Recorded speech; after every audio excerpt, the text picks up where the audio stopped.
Your time is your life, and much like ice, it is constantly melting away. Do not let time go to waste. Know that time should not be without structure. You must order your day and night, organizing your routine of worship and assigning an activity to each period. This is a method for constant remembrance of God, a necessary ingredient in attaining spiritual happiness. Try to awake from sleep before dawn, a noble time, and let the first words in your heart and on your tongue be the remembrance of God. Purify your body and get dressed appropriately with the intention of obeying God. Pray in your home, then make your way to the mosque in tranquility and with remembrance of God. Pray with the congregation, which is 27 times better than a prayer alone. Do not fail to complete this profitable act, for if you are negligent, then what benefit is there for you in the pursuit of knowledge? After all, the fruit of knowledge is in acting upon it. Use your time until sunrise in 4 types of remembrance: supplication, glorification, recitation, and reflection. Reflect upon your mistakes and the nearness of your end, and carefully plan your day with the intention of obeying God.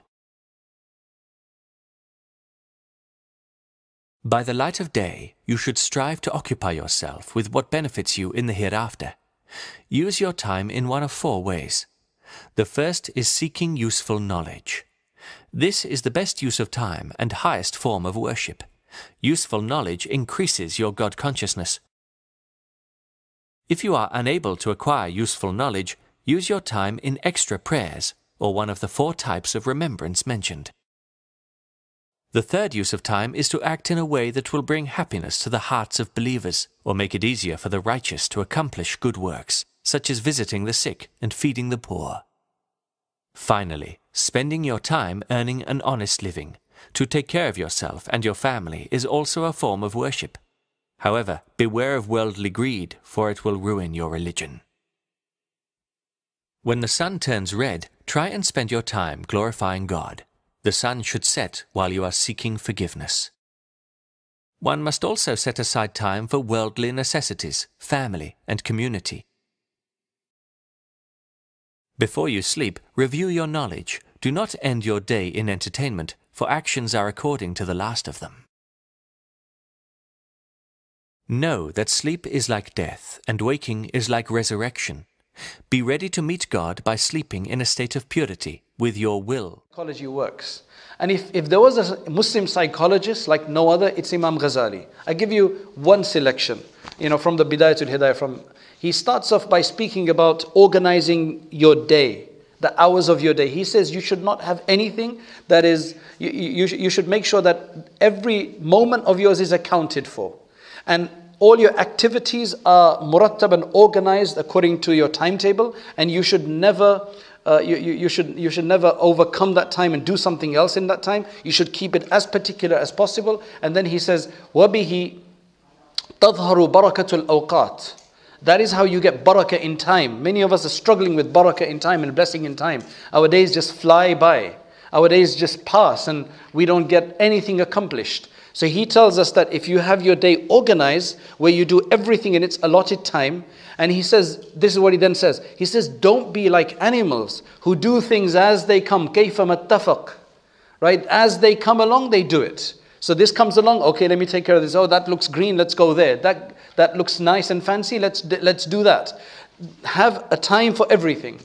And then after that, in another discussion, he says that you should always strive to be doing good and never to be doing bad. Right? So you should always be a person of benefit and not a person of harm or inconvenience to others. And then he says in the midst of that discussion, he says that, look, if you can't help it, because there's going to be a lot of people, and when you've dealt with a lot of people, they come and the excuse is, I can't help it. I just can't help talking to him. I can't help talking to her. I can't help bothering him. I can't help lying. I can't help, cheating. So he says, look, if you can't help it, if that's what you say, so he's preempting your thoughts. That's why I call him a great psychologist. So he says that if you can't help it, then go to sleep. He says, why? Because sleep is a neutral state. Neither do you benefit and neither will you harm anybody. It's a neutral state. Now, again, look at where his mind is, where his mind is. There's going to be many people even now thinking, man, that's a good fatwa. Right? I'll go to sleep. So then he suddenly says, he says, but then sleep is the sister of death. And what good is there in life in which so much part of it is death? So then he jerks you back to reality. So essentially coming back with the argument that the only way is to be good and not to do anything bad, because even sleep is not a good idea.